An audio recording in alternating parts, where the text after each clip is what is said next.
Hello and welcome to Sports Fan Entertainment here in a new location. That is right, for the entire summer I'll be out on my own in the Silicon Valley interning for Amazon as a software engineer. I'm very excited, not only for that, but also because I can finally get back on my YouTube grind. The college life is crazy, and my life, although I'm still doing a lot, is a lot more scheduled, so I'm gonna have time to make more videos. It's gonna be more scheduled, so look out for that. But because now that I'm on the West Coast, a lot of times my videos are gonna be late into the day, or it's gonna take some time for me to talk about a certain topic because I don't wanna upload too many videos at midnight Central Time, but we will adjust. But today, we're gonna finally talk about the Tennessee Titans in their 2018 NFL Draft. And I'll be back on Saturday. I will have a live stream in which I will talk about every team's 2018 NFL Draft. Now, I won't spend too much time on every team. 1 to 2 minutes max. I'm just gonna give you my thoughts, and that will be it. So come back Saturday for that live stream. And I'll also be back for my NBA Conference Finals predictions this week as well. As soon as the Sixers decide to lose, please decide tomorrow. Okay, so with that said, let's talk about the Tennessee Titans 2018 NFL Draft and a very interesting 2018 NFL Draft, as the Titans only ended up having 8 picks in their 2018 NFL Draft. Now let's start with their first round pick, linebacker Rashaan Evans out of Alabama, and a pretty damn good pick by the Tennessee Titans. At this point, 3 inside linebackers had been taken in Tremaine Edmonds, Roquan Smith, and Lander Vander Esch. This was the only inside linebacker that was left on the board that was anywhere close to being of value.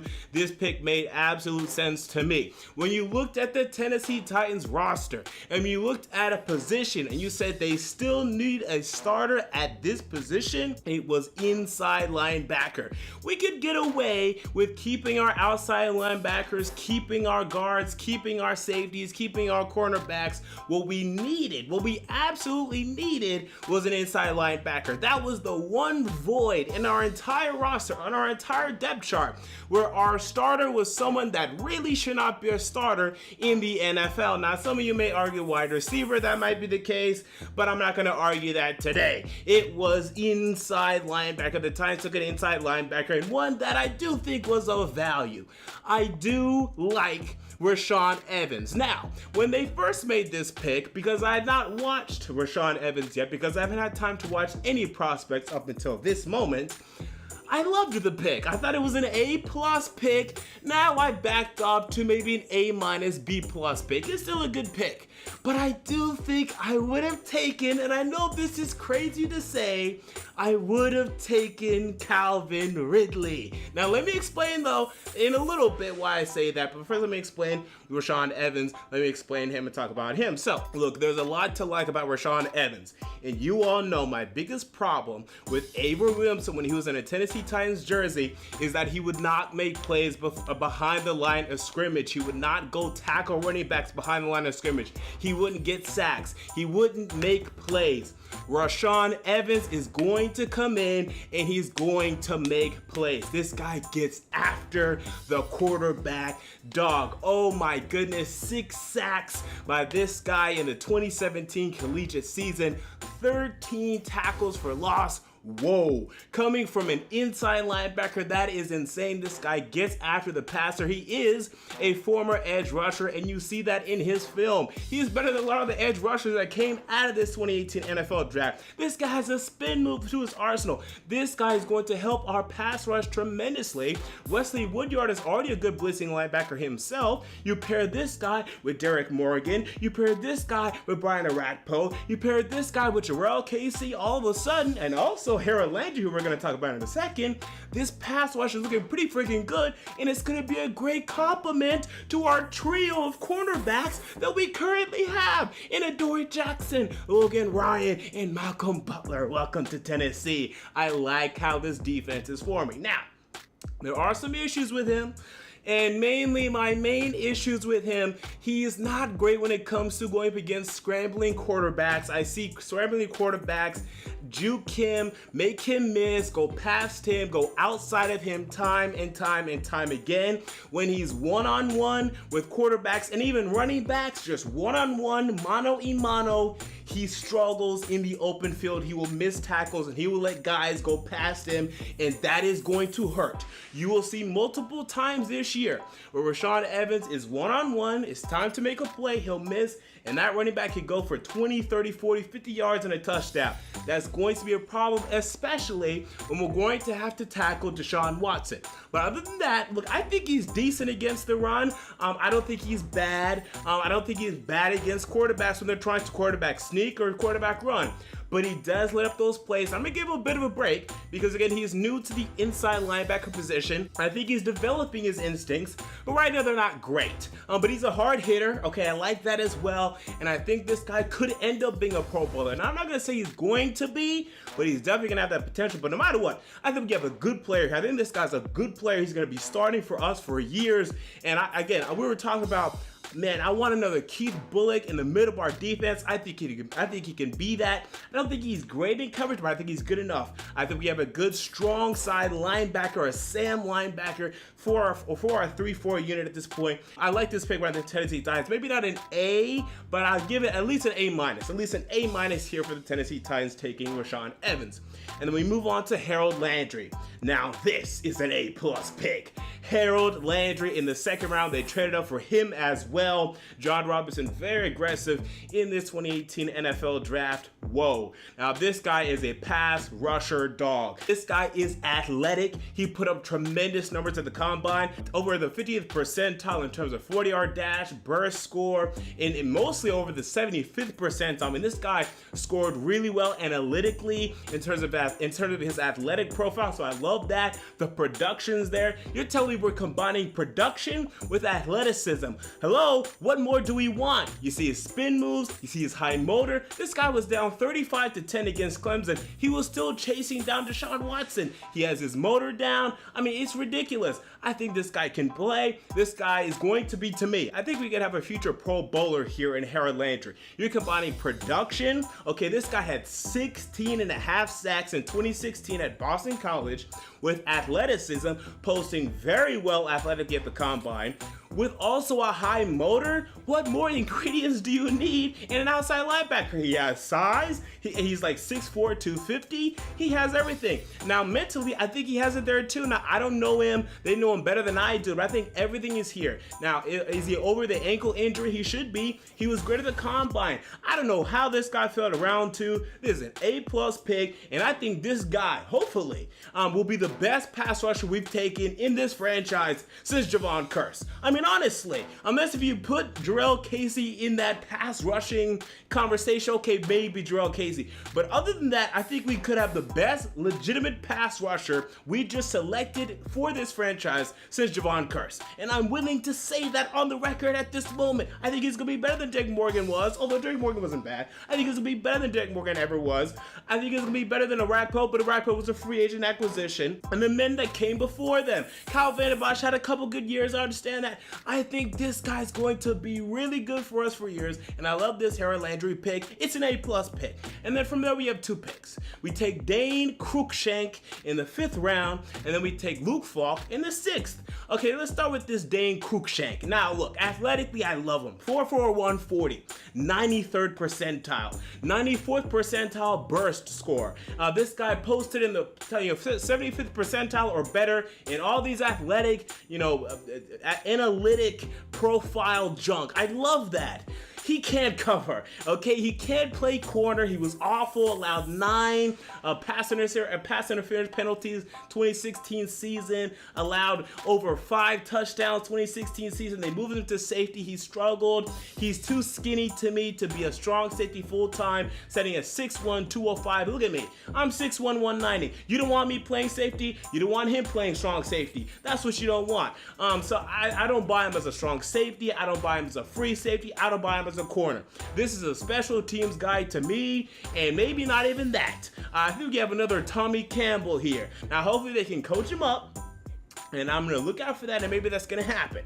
But from what I can see on his tape, he can't cover. And his combine was okay. I mean, you can see his hips flipping and whatnot, but when it comes to the mental part of the game, covering mentally, he can't do it. Maybe they can coach it into him, but right now, Dan Cruikshank, I'm not expecting anything from this guy. Just look out for that. I think we have another Tommy Campbell here.